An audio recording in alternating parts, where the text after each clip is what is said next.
राधा माधव जय कुंज बिहारी। जय राधा माधव जय कुंज बिहारी। जय गोपी जन वल्लभ गिरिवरधारी। जय गोपी जन वल्लभ गिरिवरधारी। यशोदानंदन व्रज जन रंजन। यशोदानंदन व्रज जन रंजन। यमुना तीरावनचारी। यमुना तीरावनचारी। जय राधा माधव जय कुंज बिहारी। हरे कृष्णा कृष्णा कृष्णा हरे हरे, हरे राम राम राम हरे हरे। हरे कृष्णा कृष्णा कृष्णा हरे हरे, हरे राम राम राम हरे हरे। जय राधा श्याम सुंदर राधा श्याम सुंदर राधे। जय कृष्ण बलराम कृष्ण बलराम जय कृष्ण बलराम। जय गौरानिताय गौरानिताय जय गौरानिताय। जय जय प्रभुपाद जय श्रील प्रभुपाद। हरे नाम संकीर्तन की जय, श्रीमद् भगवत गीता की जय, श्रील प्रभुपाद की जय।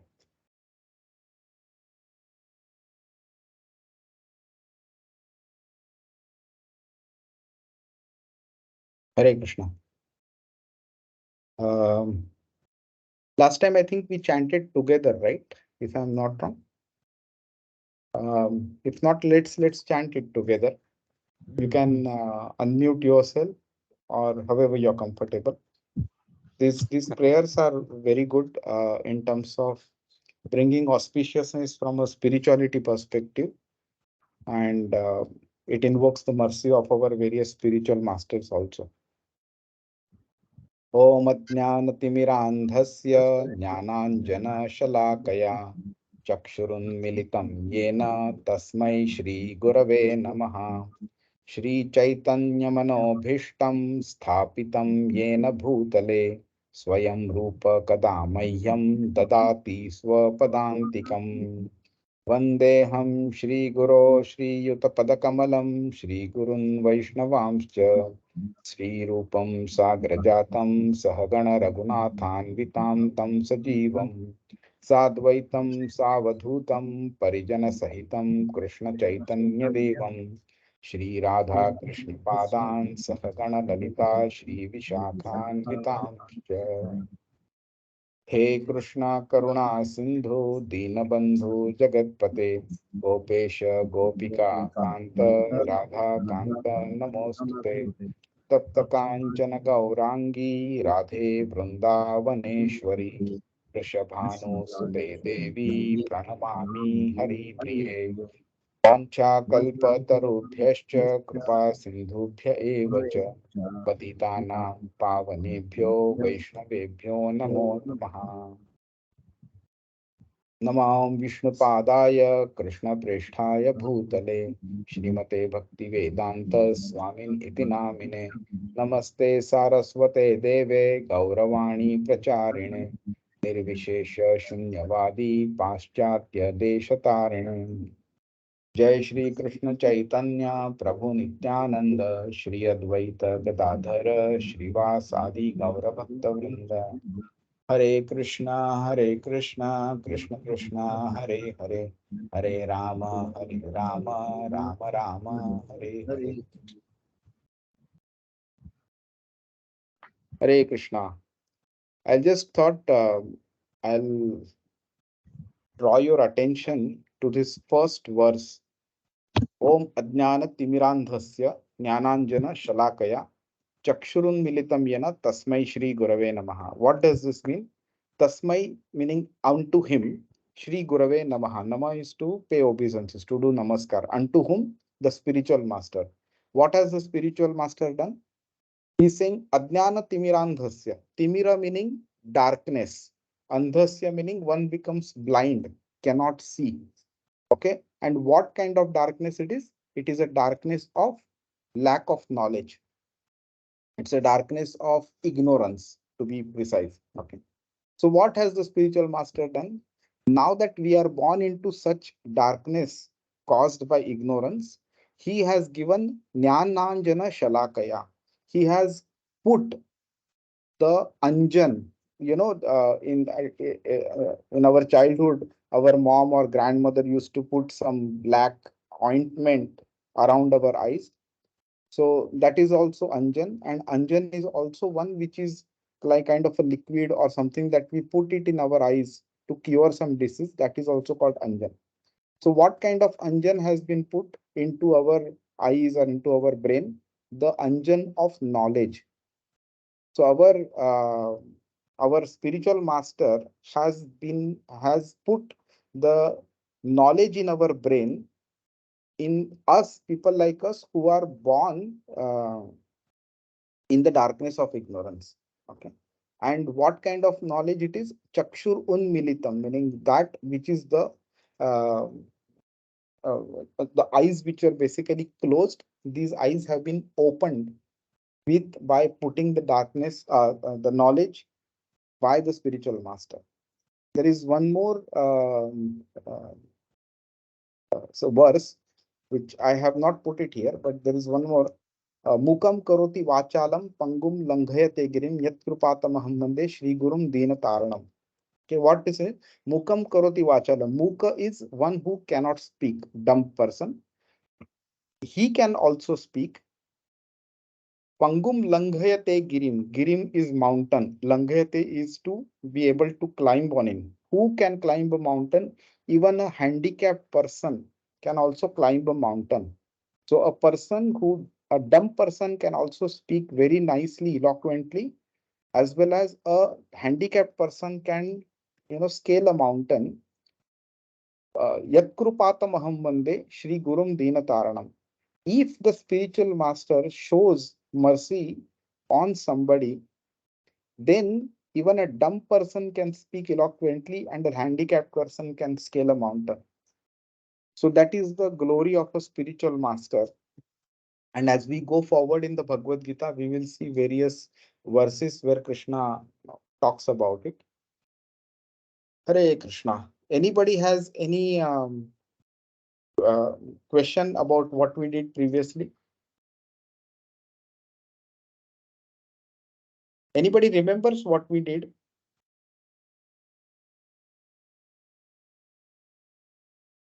Yeah, Prabhuji, we uh, did it. 2.12. Hmm. Na tvam ne nam toevaham jatu nasam na tvam ne me janadipa na chai na bhishyame sarve vaimatah param. Prabhu, that So we did previous to previous week. The last class we did 14 and 15. yes, Prabhu. This also I think was revised. You reference I think last class also, right? Yeah, referencing, yeah. Yeah, yeah. Then we So did what it, Prabhu. Dehi no asmina that also we atha did previous to previous previous week. class. Yeah. Last week we only did 14 and 15. Matra sparshastu konteya shitoshna sukha dukhada agam Correct, aprayino nitya tantiti sakshva bharata. correct, correct. So what's the key takeaway of that verse? Uh, what I understood, Prabhuji, is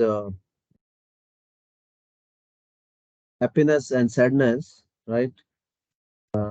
They are like weathers of cold and hot weathers. Like cold weather comes and goes, and hot weather comes and goes, right? So it is it is a comes from senses. Okay. So we should Correct. be we should be of the same bhav or steady. We should handle them with a steady mind or steady reactions. Okay. And why is that so? So these are conditions, Prabhu. This is not in our control. These conditions will come and change. Circumstances will come and change. Right. Correct. And why is that not in our control? Anybody Uh, else wants to try? Prabhu has given many answers. So basically, this is we get the situations or the conditions as Deepak said is as per our past life karmas. So that's why they are not in our hand. They are the repercussion of our own deeds in the Correct. previous this thing. So Correct. it's like and it's a I mean the essence here as I get is a sambhav. हमें संभाव में रहना चाहिए whatever the situation is. So basically, karma is the main reason that we are suffering or we are enjoying, right? And these karma we has already been performed. These results we cannot avoid. So they will come at the time when the Lord wishes that it should come, in the manner the Lord wishes it should come, and in the proportion, in the quantity the Lord wishes it should come. So because, meaning as an example, since you don't have any control over your cold and winter and summer season, similarly you don't have any control over the incoming or outgoing, meaning entry or departure of these happiness and distress also. So what does one need to do? What is the remedy for this one? The Lord gives the solution as well, right?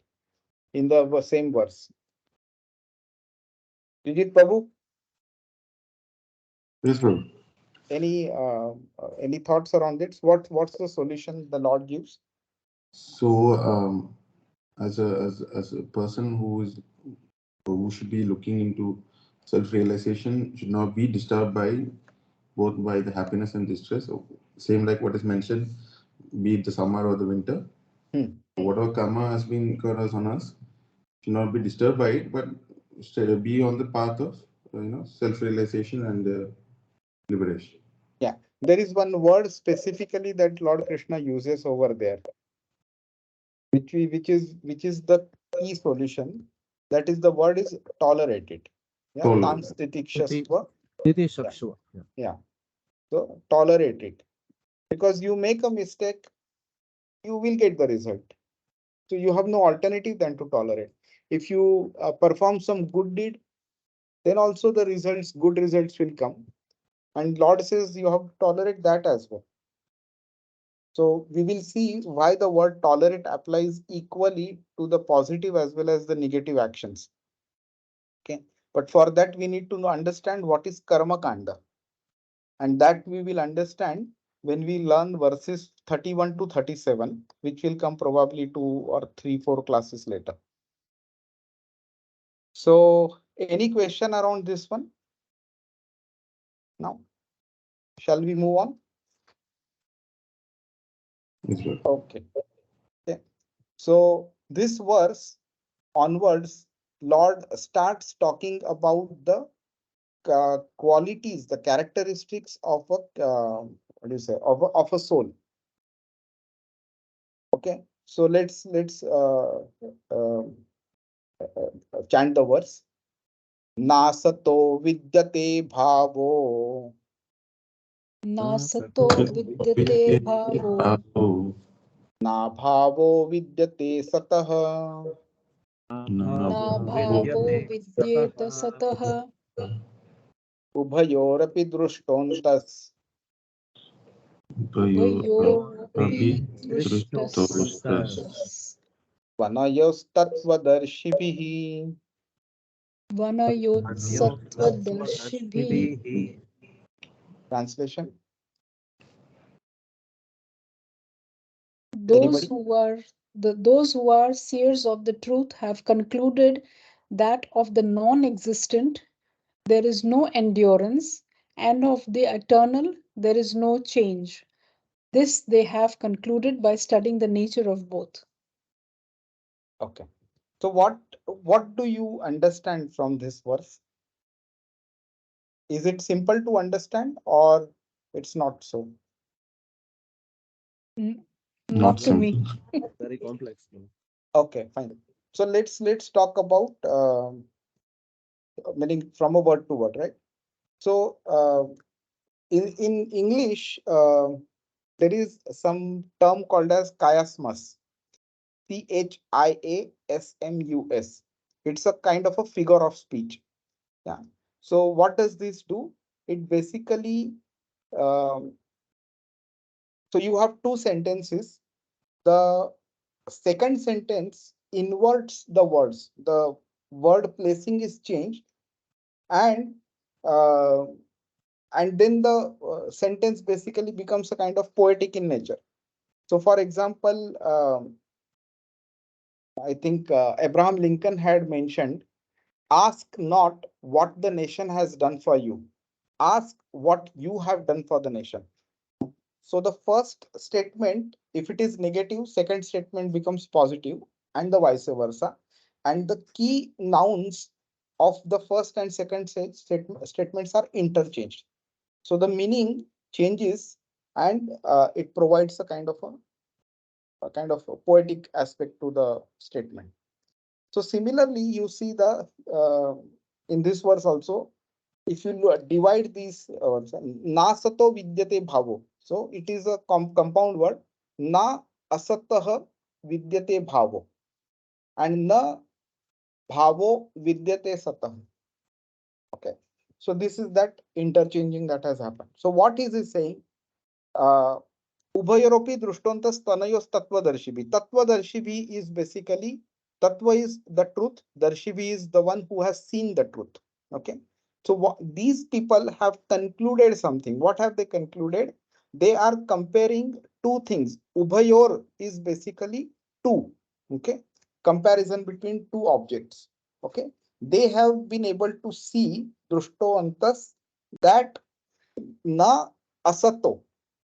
Asata meaning, you remember we talked about Sat, Chit and Ananda. In that word, Sat meant eternal. So what could be the opposite of eternal? Eternal meaning something which is not bound by the time. Correct? So what is the opposite of eternal in that case? Maybe limited. Limited, basically, which undergoes meaning which has a limited duration, which means something which is created and something which gets destroyed as well. Something which is eternal never gets created and never gets destroyed, right? So what Lord is saying here, na asata vidyate bhavaha. What meaning? Meaning something which is not asat, which is not eternal. Okay, it doesn't have the bhava, which means it does not have the property of endurance. Endurance meaning what? Basically, it stands the test of time. It is able to endure huge amount of pressure for a very long time. That is endurance. It does not have endurance. The one which is not eternal does not have endurance. And the reverse of that is na bhavo vidyate satah.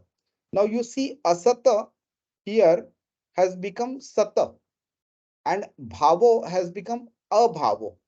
Yeah, in Sanskrit, you know, right? Two words combined together and they form a new word. The meaning remains same. Okay, it's just that joining of the words happen. So you can, it's not a indistinguishable compound. You can separate the words.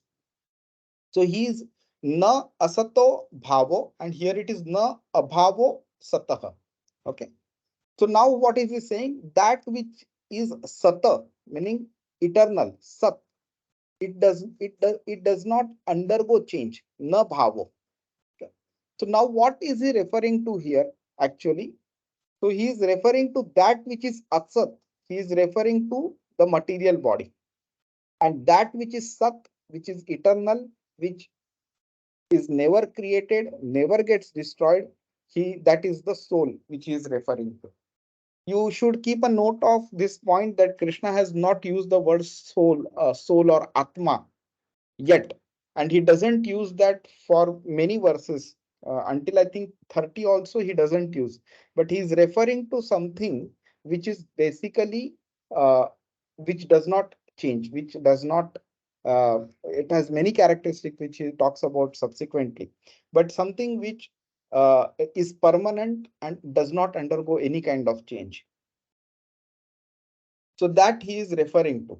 Now let us look at it in a little bit different. Now, why is matter called as non-existent? Non-existent meaning today my body exists, so your body also exists. So why is Krishna saying that it doesn't exist? So he is talking from the perspective of time. It does not exist eternally. That's why it is saying that if you look at Atma, which may have undergone millions of bodies so far, in that this particular body is like just a bubble in the ocean. So something which exists for a fraction of a second across millions of lives, practically it is like, that existence is not there. From that perspective, it is irrelevant. So if you have played some game in your childhood, that game does not have any relevance to your life now.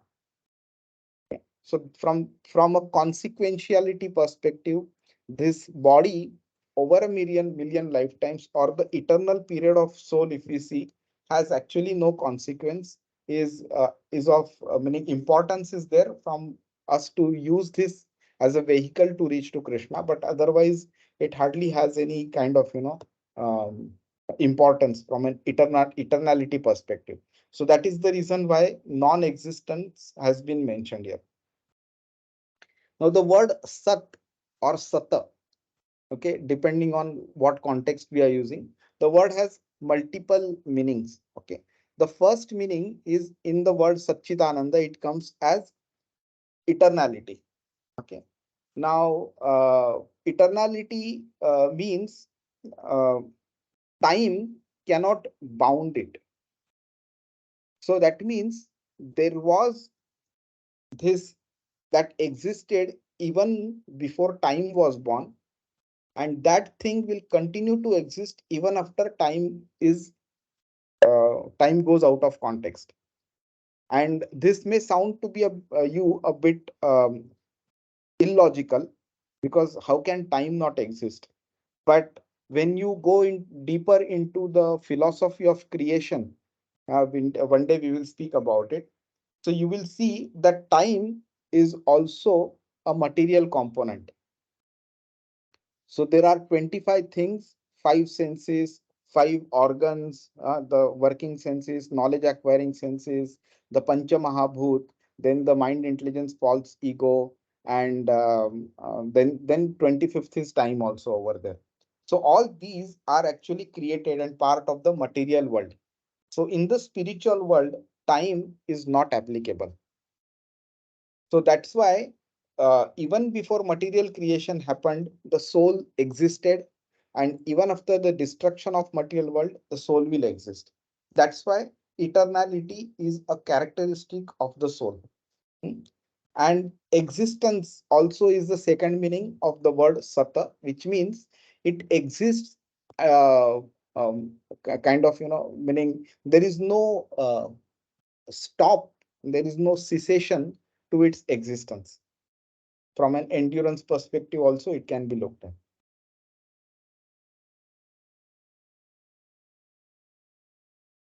Okay, we will read one section of the purport of by Srila Prabhupada, um, that will give a good instruction from tamogun ignorance perspective. Yeah, please let me know if you think that this is a bit complex in terms of philosophy.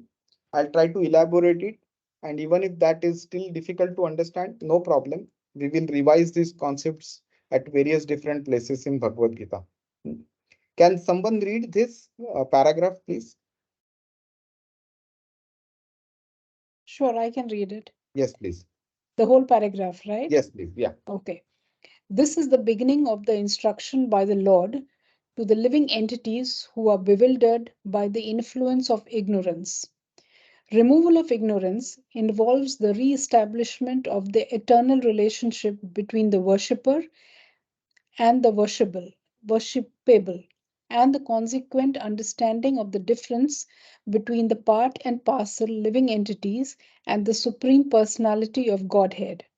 One can understand the nature of the Supreme by thorough study of oneself, the difference between oneself and the Supreme being understood as a relationship between the part and the whole. One moment. Have you understood this one? Anybody? No? It Okay. talks about we. Prabhu, just want to, I don't know if it's right. So basically, we are trying to, the way to establish the eternal relation between Supreme Personality of Godhead and ourselves is to remove this material influence on us. Yeah, correct. You're right. Yeah. So ignorance is basically called as tamogun. So this tamogun or ignorance, it basically overshadows our knowledge. That knowledge, the most basic of the knowledge is to know that we are a soul, we are not the body. That is the fundamental aspect of spiritual knowledge. Now, when we do not even understand this, and when people consider themselves as the body itself, that's when all their actions are actually revolving around body, and they perform their actions, their thought process, their words, their thinking, feeling, willing, everything is around the body. They do not understand there is something higher than the body, and they remain in this material world constantly. Now, if you want to come out of this material world, there has to be some effort towards that, right? For example, if you're drowning in an ocean, let's say you are in an ocean and the sea is at that point, it is 10,000 feet deep. Okay. So there is only one method if you want to save yourself. Okay. If a person who may be an expert swimmer, he is holding your hand, still from the shore you are miles and miles away. There is a very low probability that you will be able to reach the shore. But if a person in a helicopter throws a ladder to you and allows you to, hold on to the ladder and climb up and get into the helicopter, then the probability of that you will be saved is very good. So here also, somebody who is in the material world trying to save you is very low probability. Somebody has to be the of spiritual nature who can actually hold your hand, pull you out of the material world, and take you back to Godhead. Now, that is possible only when the covering of ignorance is broken up. So, what Prabhupada is saying is, we are bewildered by the influence of ignorance because we consider ourselves as the body. So, from this verse onwards, Krishna has started talking about the characteristics of a spirit soul. And once we understand that we are a soul, we are not the body, then the next step is, why are we here in this body? What am I supposed to do? Why did I get this body? Then we start questioning, we understand about the Supreme Person. And then we start identifying our relationship, understanding our relationship with Him. Then we start understanding what are we supposed to do to get out of this material world. And then our spiritual progress happens.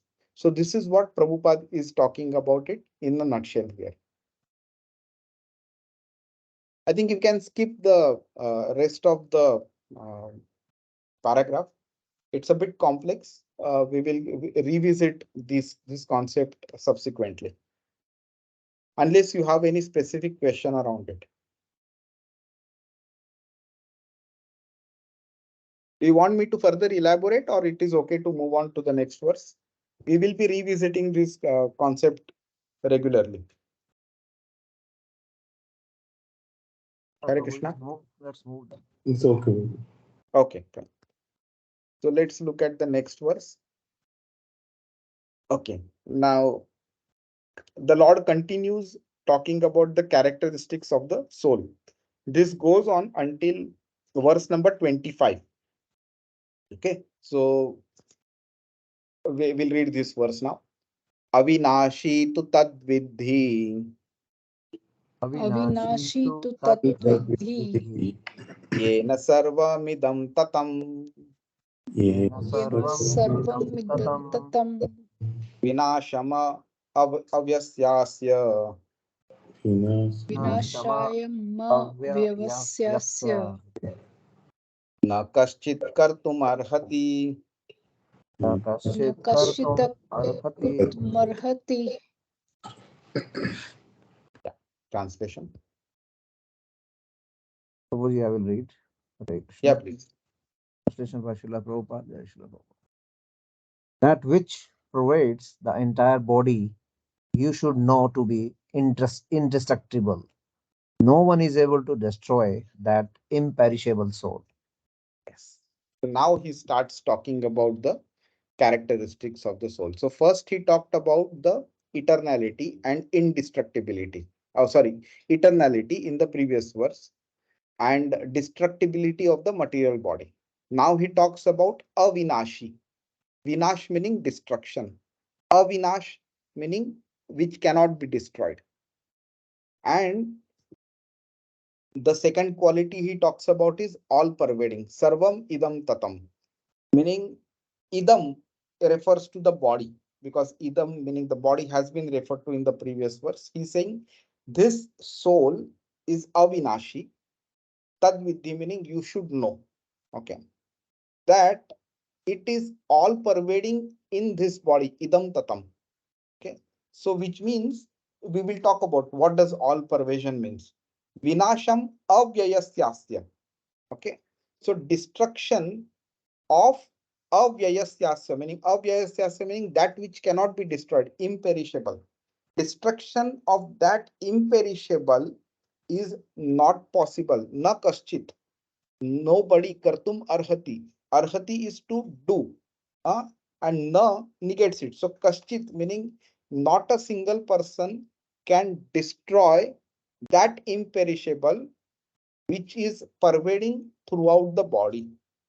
That is the meaning of this particular verse. Okay.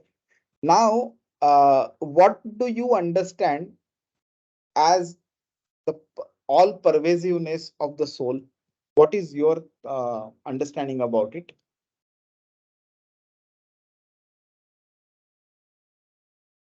Anybody? So,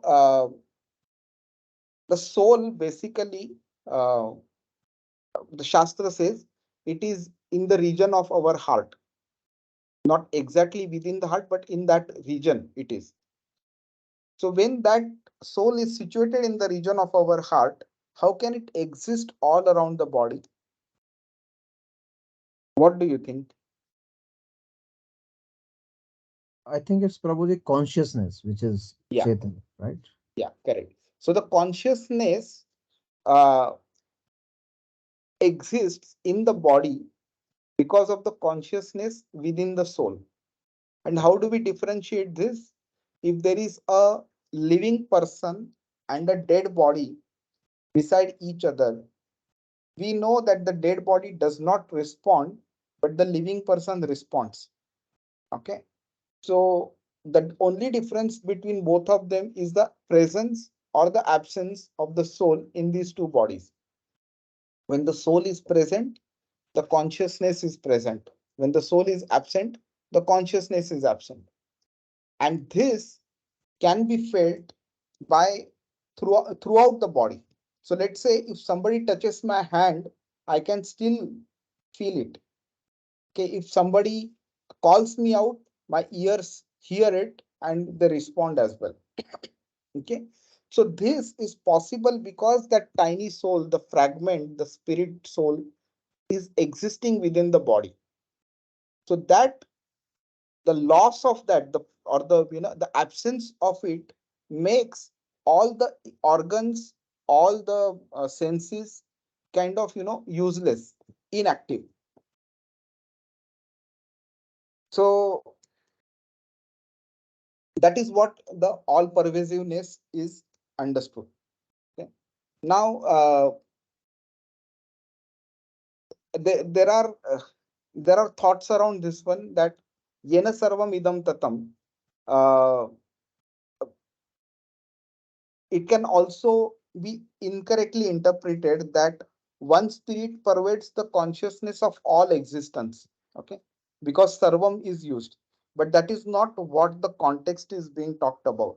Okay, so there are two types of atmas. One is called as anu atma and one is a vibhu atma. Anu is like atomic, vibhu is massively enormous kind of. So the anu is, we are anus, vibhu is the Lord himself. So the Lord is not talking about himself now. The Lord is talking about people like us, and us meaning we as the soul. So from a context perspective, the sarvam actually refers to our body. Idam, especially the word idam, implies that it is talked about, what was talked about in the previous verse is being talked about now. So the based on the context, we can understand that it is actually applicable to the body, to our soul, not to the supreme soul. Now, the soul cannot be destroyed. Now, this soul, why it cannot be destroyed?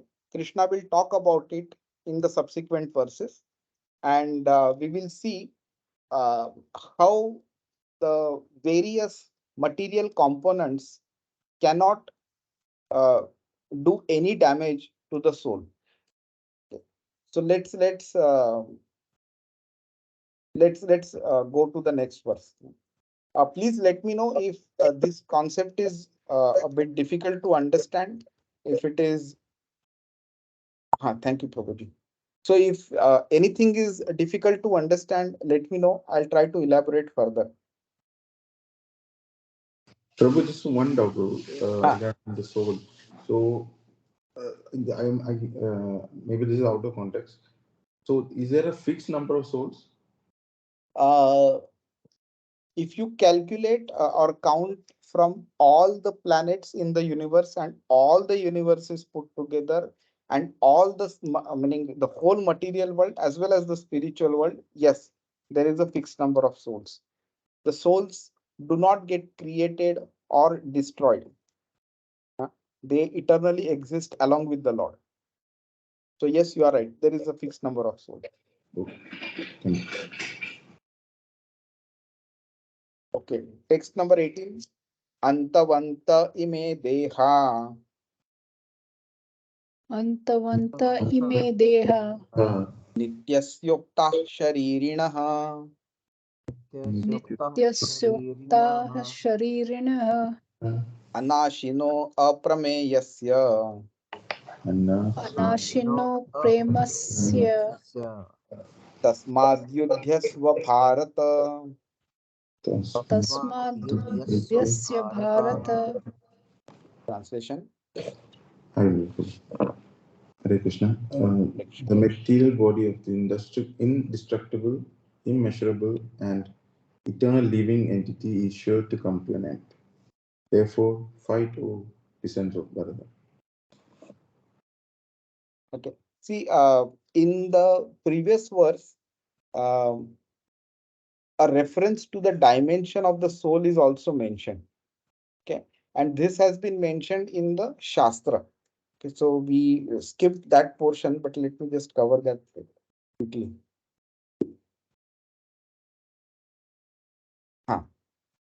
So there are two places.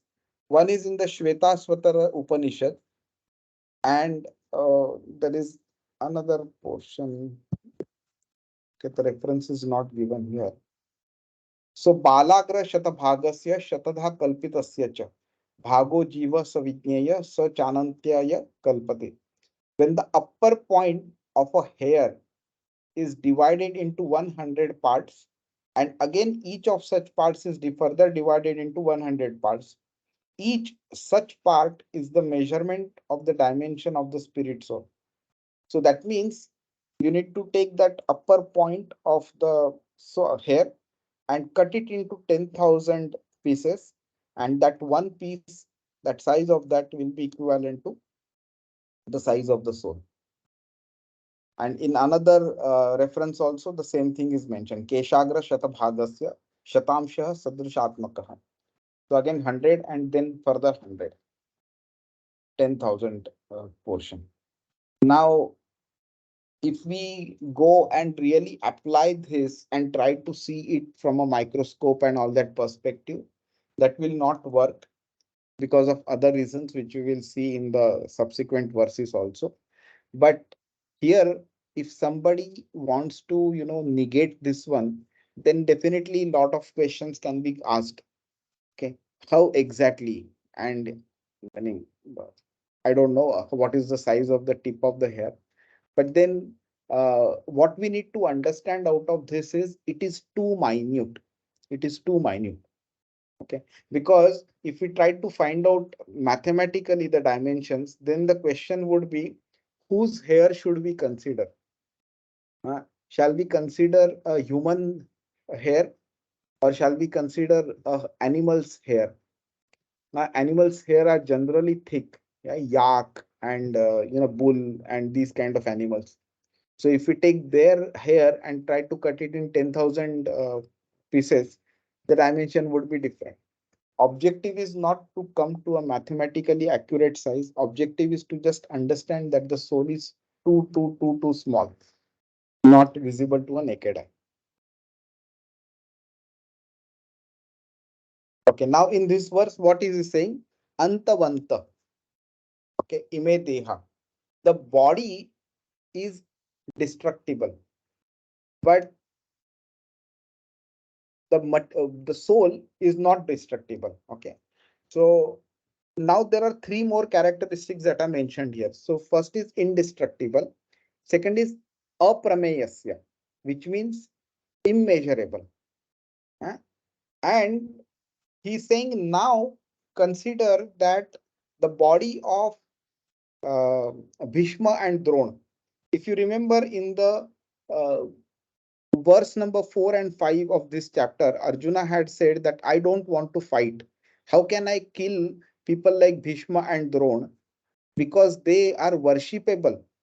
I am supposed to put a flower garland around them, and here you are asking me to kill them using bows and arrows.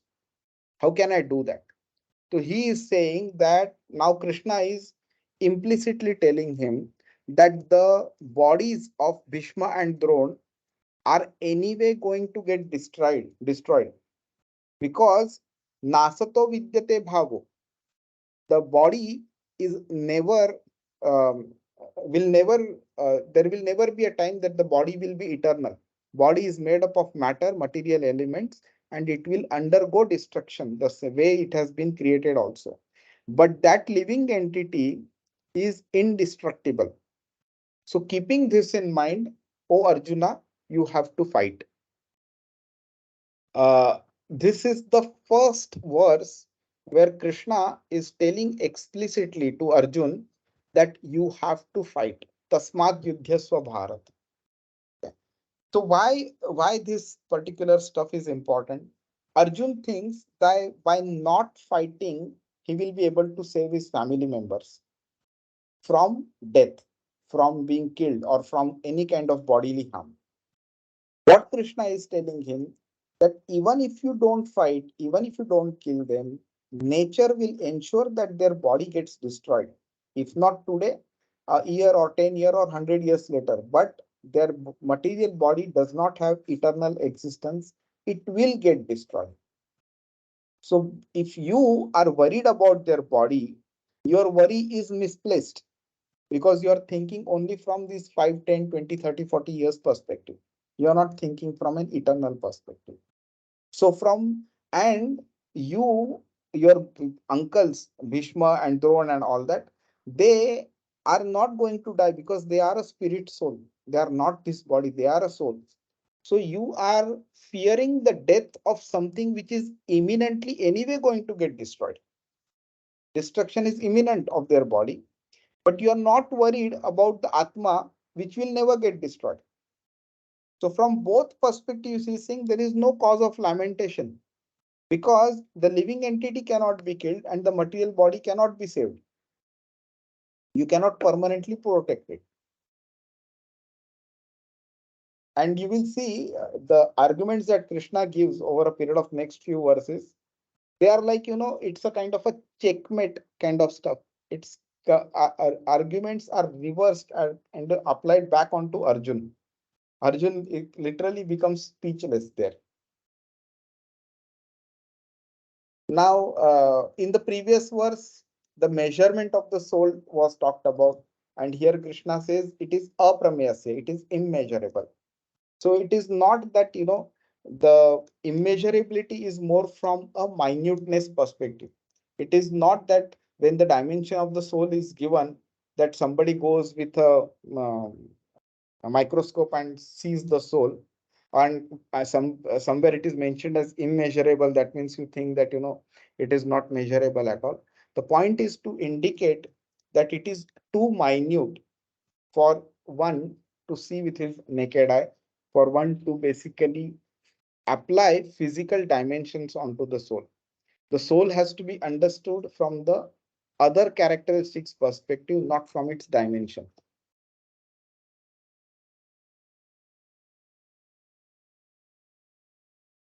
Okay. Am I going a bit too fast? Is it understandable? Or Yes, Prabhu. It's fine. Manju Mataji, Garima Mataji, is that okay? Is it All clear? good. Yeah, All good. absolutely fine. Yeah. Okay. So let's do verse number 19. Ya enam vetti hantaram Ya Enam vetti hantaram. Hantaram. yaschainam manyate hatam Yaschanyai manyate hatam. ubhau tau na vijanito Bhaktau na vijanito. nayam hanti na hanyate. Nayam hanti na hanyate. You will see how beautiful Sanskrit is with these verses. Anybody can read the translation? Neither he who thinks the living entity, the slayer, nor he who thinks is slain is in knowledge, for the self slays not, nor is slain. Oh. Too difficult. So I'm sure everybody must have found it so simple to understand, right? Maybe only Manju Mataji found it difficult. Who understood this? Nobody. Not easy, Prabhu. Not easy. Okay, let's break this verse. Okay. Okay, let's neither he. Okay, so now the word neither has come. So it has to be basically minimum two objects are being compared, right here. Neither he who thinks the living entity, the slayer. Okay. So what he is saying, slayer is basically the one who kills. Okay. And the living entity, that is the soul. Okay. He is saying that you are thinking that the people, Bhishma, Drona, and other relatives, as these bodies, that is not proper knowledge. They are not the body, they are the soul. You are thinking you are going to kill the body, but if you don't kill that body is anyway going to get killed, destroyed at a certain point of time. As he mentions in the 11th chapter, Nimitta Matram Bhavasavya Sachin, he says you are just an instrument. You become that instrument in performing the actions within the master plan. He is saying that you think that your arrow is going to kill them, but that's not the case. The body is anyway destined to be destroyed at a right time. So if you think you as the soul is killing that body, then you are not in knowledge. If you think you as a soul is killing that other soul, that is also not possible. Why? Because the soul cannot be killed. If you think you are the body, then you are killing other body, then the same logic is applicable. Neither the body nor the self kill any other body nor other self. So he's saying, ya enam vetti hantaram. Vetti meaning to know. Hantaram is the killer. You think the killer can kill somebody, then you are not in knowledge. Yaschainam manyate. Manyate is to think that way. Khatam is to kill. If you think you have killed it, then you are again not in knowledge. Why? Ubhautau na vijanito. Vijanito is to know, in knowledge, in terms of, Ubhautau, both are not in knowledge. Ubhav meaning two. Okay, we had seen Ubhayorapi, right, in the previous verse. Nayam hanti, meaning it cannot be killed, nor can it kill, nor can it be killed. So what he is saying now, if you think that the living entity is the slayer, that is the killer, then it is wrong. Okay. Nor the one who thinks that the living entity can be killed. Both types of people, one who thinks that living entity is kills somebody, or the living entity can be killed, both types of people are not in knowledge. Why? Because the self slays not, nor is slain. Self is soul. Okay, the self does not kill, nor can it be killed. So this particular verse can give light to various questions, various doubts, and can further raise questions also, right? What is the kind of obvious question that comes to your mind when uh, when such kind of verses are being spoken? What do you think? This is the question. This is the verse where the conditions apply. Because a murderer would come and say that I Yeah, am not murdering. It's correct. the soul which is murdering. Anyway, the person has to be killed, so I might as well kill. Exactly. That is one. And when it comes to doing some negative action, or say pap karma also, somebody will say that I am not the doer. The doer is the soul. So why should I get the problem I around it? know. Yeah. So Prabhupada does write in the purport. Let's read that. Yeah. The Vedic injunction is Mam Himsyat Sarva Bhutani. Never commit violence to anyone. This is the fundamental point. So whether you are committing violence to the body of somebody, or to the soul, some other soul, or you are creating mental violence, irrespective of whatever category of violence, the injunction stays Mam Himsyat Sarva Bhutani. To each and every living entity, no violence should be committed. Nor does understanding that the living entity is not killed encourage animal slaughter, which is also very important. It's the same logic. Somebody can say that I'm not killing the animal. Animal is the soul. And the body is anyway going to get destroyed. Soul cannot be killed. So I'm not killing anybody. Okay? Why this is not right? Because killing the body of anyone without authority is abominable and punishable by the law of the state as well as by the law of the Lord. Yeah. So I cannot go and kill somebody and show this logic to Supreme Court to say, okay, fine, I am not killed. He is not the body, he is the soul. He cannot be killed. That is not correct, because I am bound by these Vedic injunctions also as to how should I live my life. I am not supposed to cause any violence to anybody. Okay. But then Arjuna is going to do that. Arjuna, he is a Kshatriya, and he has been given the orders to fight the war by the king for the protection of dharma. And in such a scenario, a Kshatriya is allowed to fight for the protection of common living people. And that means he has to fight, he has to use weapons, which also means that the killing will happen. Now the question comes, if Arjuna can do, why can I not do? Yeah. So now when the doctor performs a surgery on the body of a patient, yeah, sometimes he may cut some portion of the body. He might, put in the scissors and knives in our stomach and cut some portion, yeah, and then stitch it again. So just because a doctor is allowed to use knife on the body of an individual, are we also allowed to use? If the Supreme Court sentences somebody to death penalty, are we also allowed to give death penalty? We are not, right? Because we don't have the authority to do it. Okay, for us to be able to get the authority, one has to perform certain actions, certain process needs to be followed, and certain qualification needs to be achieved. Only then that action which was previously not allowed becomes permissible.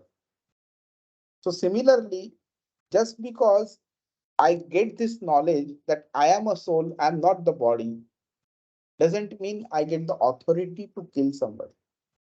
To do that, I need to go through a right process and achieve right qualification, which Kshatriyas, especially in this case Arjun, had achieved it, because of which it was legal, valid for him, but not for people like us. Okay, are we okay to do just this one more verse? It's a small verse, it won't take much time. 5-7 minutes more. Is it okay? Yeah, sure. Sure, Prabhu. Okay, let's read this verse. Is this clear, or you think you need more explanation? Whatever I spoke about the previous verse. It's good, Prabhu. Anju Mataji, Garima Mataji, is this okay? Yes, all clear. Because this chapter number 2, it basically forms the fundamental of the whole Bhagavad Gita. It's a kind of a summary chapter. So there could be topics which may be a bit conclusive in nature at a principal level. So it may be a bit difficult to understand at this point of time, but surely they will get elaborated subsequent in the subsequent chapters. At this point of time, we should only understand that Krishna is talking about the characteristics of the soul, which uh, over a period of around 10 verses, which we need to understand. Okay. न जायते म्रियते वा कदाचिन न न जायते म्रियते वा कदाचित् नायं भूत्वा भविता वा न भूयः नायं भूत्वा भविता वा न भूयः अजो नित्यः शाश्वतोऽयं पुराणो अजो नित्य शाश्वतोऽयं पुराणो न हन्यते हन्यमाने शरीरे न हन्यते हन्यमाने शरीरे। Translation. Hare Krishna. Translation by Srila Prabhupada, Jai Srila Prabhupada. Jai Shri Prabhupada. For the soul, there is neither birth nor death at any time. He has not come into being, does not come into being, and will not come into being. He is unborn, eternal, ever existing, and primeval. He is not slain when the body is slain. So many qualities have been spoken in this one particular verse itself, right? So let's look at them. So what he is doing now, he is emphasizing upon the eternality of the soul. So first point he talks about is na jayate and mriyate. Jayate is to be born, mriyate is to die. Okay, so the soul is never born and it never dies. Then ajo, ajo is, it is a janma. Ja stands for janma. So a janma meaning the one who doesn't have janma, meaning it has all. When does janma happen? When does creation happen? That means at a certain point of time that thing did not exist. Then it was created. It was born. Then it remained for some time. Then it died, and the existence stopped. That means what? From a time perspective, between this point and this point, the entity existed. At this point or at this point, the entity did not exist. He is saying there is, it is eternal, it exists forever. So that is the reason you cannot say that it was born at a certain point of time or it will be it will be dead at a certain point of time. That is the reason it doesn't have birth and death auto. There is nothing called as past, present, and future, because time component does not apply on the spirit soul. Now, there is one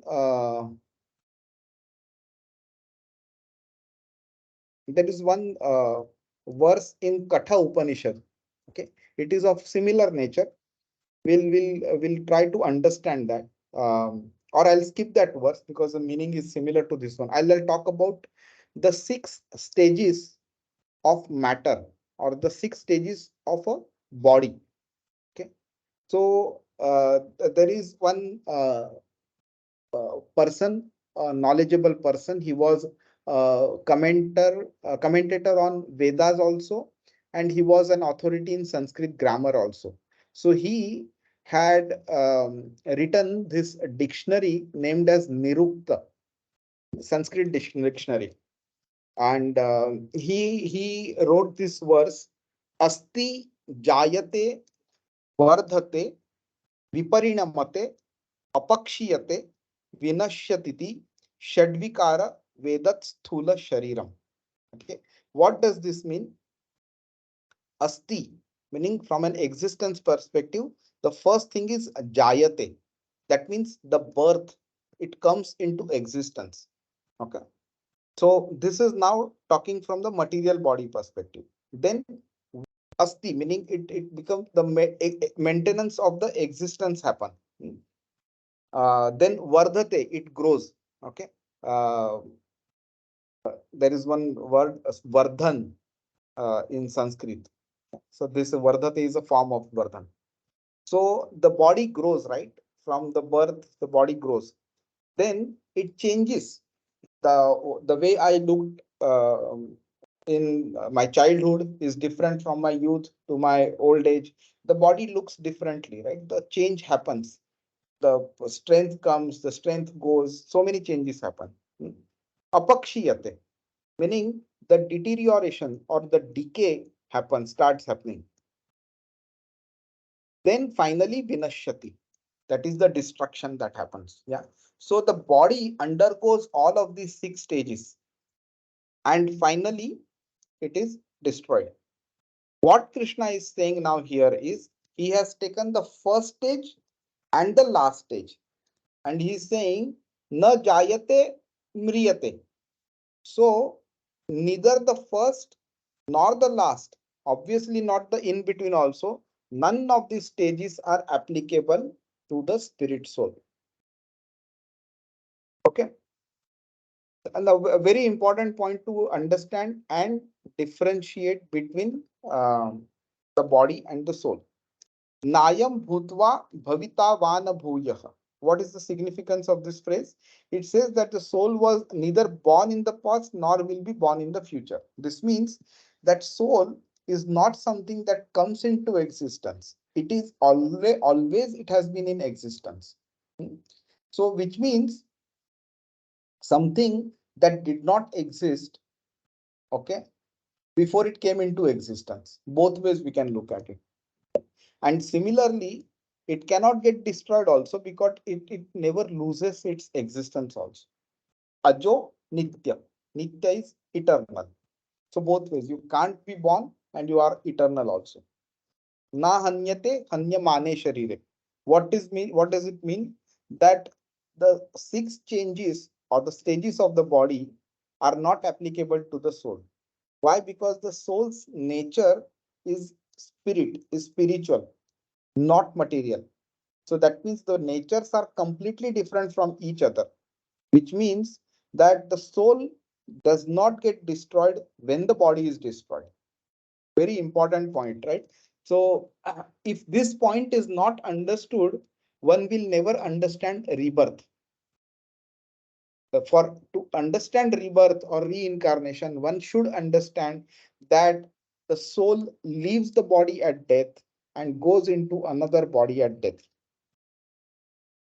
The 6 stages of growth, maintenance, birth, death, deterioration, changing, and all these are not applicable to the soul. And why is this important for Arjun to understand?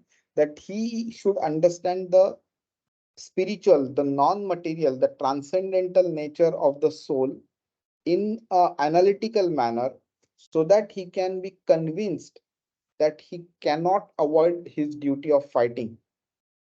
Okay. The thoughts which are unnecessarily, the statements which are like, the situation which is undesirable actually cannot be avoided by avoiding the duty of fighting in the war. Whatever has been, whatever is the fate of a body, whoever's body it will undergo that fate in any case. So Arjun should understand that. That is why this particular verse helps him in cementing that understanding. Hare Krishna. Any question around this, or was it kind of a difficult to understand philosophy? It is difficult to basically assimilate all these thoughts together. Same feeling. True, very true, very true. I'll take not more than 1 minute of yours. I'm sorry for the excessive time. But you might have seen there is a negative tone to these verses, right? Na jayate, na nayam bhutva, na hanyate. Again, in the previous verse also, nayam hanti na hanyate. There is no that is coming in, right? So why do you think this this kind of, see, if I want to explain something to somebody, I can explain that in a positive manner, that what it is I can explain. But Krishna is explaining what it is not also. What it is also explained, but what it is not is also explained. Any guesses why he is doing it? Maybe to bring Arjuna out of the negative into the positive mindset Correct, of. correct. But why that negative style is used? It, it that also covers the limitation or the boundaries of the body, which is not the. I mean, it covers both the aspects, the body as well as soul. So here Krishna is describing soul in a way a person sees the body. So that's the reason कि वो ऐसा नहीं है. He's not saying कि वो ऐसा है. He's saying वो ऐसा नहीं है. So it's like Very good. describing soul through body. Very good. Meaning you were able to hit the nail at the right point. So what happens is very nicely said.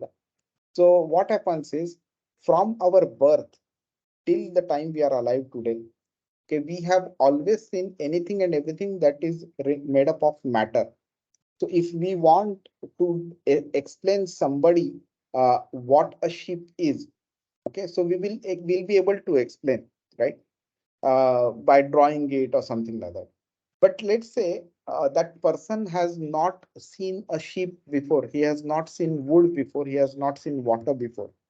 For him, when you explain, he will be linking that object which you are explaining with something which he has seen before. So you will say it is made up of wood. And what is wood? Wood is like a tree, okay, bark of a tree. So then he will think of a tree. Then when you say, okay, but wood, the ship is not wood. Okay, ship is made of wood. Then he will think, okay, chair and table are also made of wood. Is ship like a table, right? So he will have the thoughts to understand what you are saying based on what he already is aware of. So what happens is, you have to first tell him what it is not, after which it becomes simple for him to think on the same lines as you to understand what it is. Then now apply a thought, meaning think of a scenario where you want to explain something which you yourself have not seen it. We have not seen our soul, right? We have not seen anybody's soul. Now, how do we explain that to somebody?